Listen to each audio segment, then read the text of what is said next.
I saw this large, bright place in the sun. And I turned and I yelled down the ladder. I'm like, Mike, oh my God, we can grow food up here. And fortunately for me, my husband indulges my insanities. And at that moment, it was completely understood that we were definitely going to create a farm on this roof. It ended up becoming a complex project. As we dug down our basement 5 feet, we had to reinforce our foundation with a considerable amount more cement. And we traded our wood beams for steel so that the building could support the weight of the farm that we were going to build above. On the roof, we had to reinforce the structure to hold the steel beams that support this deck that all of you guys are standing on, and the solar thermal panels, and all of our planter boxes. The dry weight of our soil alone exceeds 4 tons. The overall theme of our project here is based on support on many levels. We are extremely fortunate to operate Uncommon Ground and live in a city, in the city of Chicago, with our enlightened leader, Mayor Daley, who is fully committed to making Chicago the greenest city in the United States. With the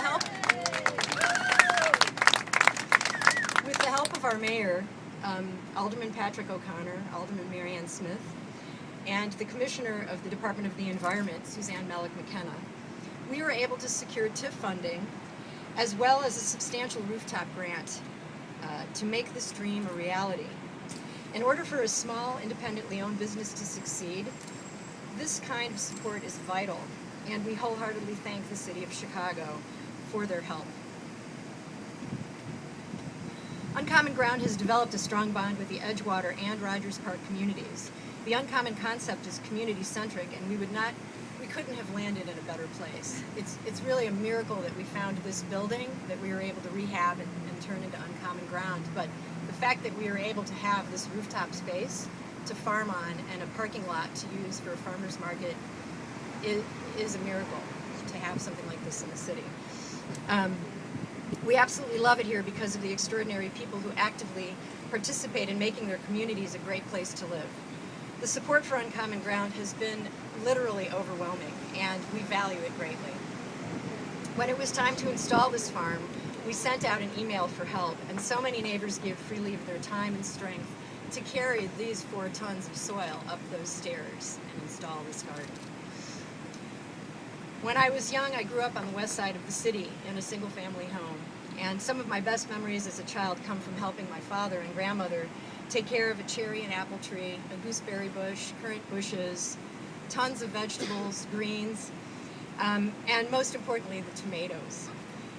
Tomatoes so tasty, juicy, and luscious that I would wake up in the middle of the night and go out into the garden and cut one up to eat, and it would still be warm from the summer sun.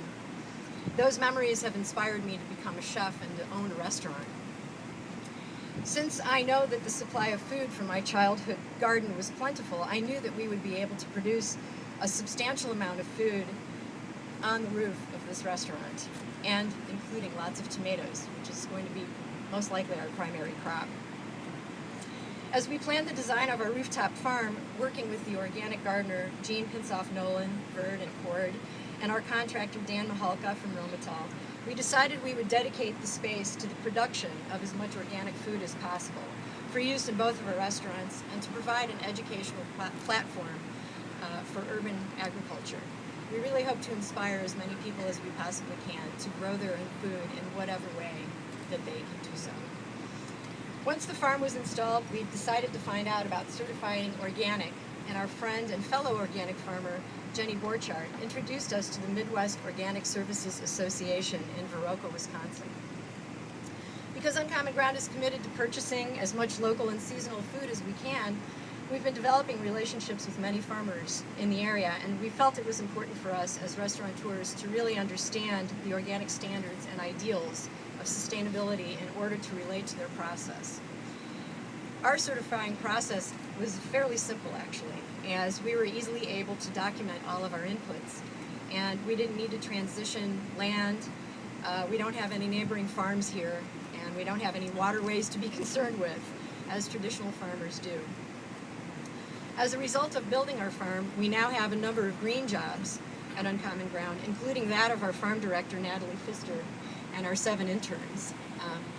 Turns out that farming is really hard work. It's really hard work, and you know it takes a lot of effort, even on 0.015 acres, to produce food. You know, and I think we should be conscious of taking care of our farmers and supporting them. And I'm also very proud to have created green jobs, especially that of our farm director. That's a really big milestone for us. We farm simply with organic and or heirloom seeds, compost, worm castings, fish emulsion, and naturally oriented problem solving. We're going to face many challenges up here because it's a very different ecosystem, and there really isn't a whole lot of information about this yet. But we're committed to experimenting as much as we can and learning, and then hopefully sharing as much information to continually hopefully add more green roofs and more green production, food production roofs in the city. We're committed to adhering to the organic standards and appreciate the support of MOSA, as they are committed to helping us succeed and offer their assistance when needed. It is very important for me to mention that we all need to support our organic farmers and to maintain a high standard of integrity in the certification process to preserve a very healthy food chain. I want to thank Mayor Daley for joining us today, Alderman O'Connor, Alderman Mary Ann Smith, and Commissioner of the Department of Environment, Susan Malik McKenna. We couldn't have done this without your support, and we really, really appreciate it. Thank you very much.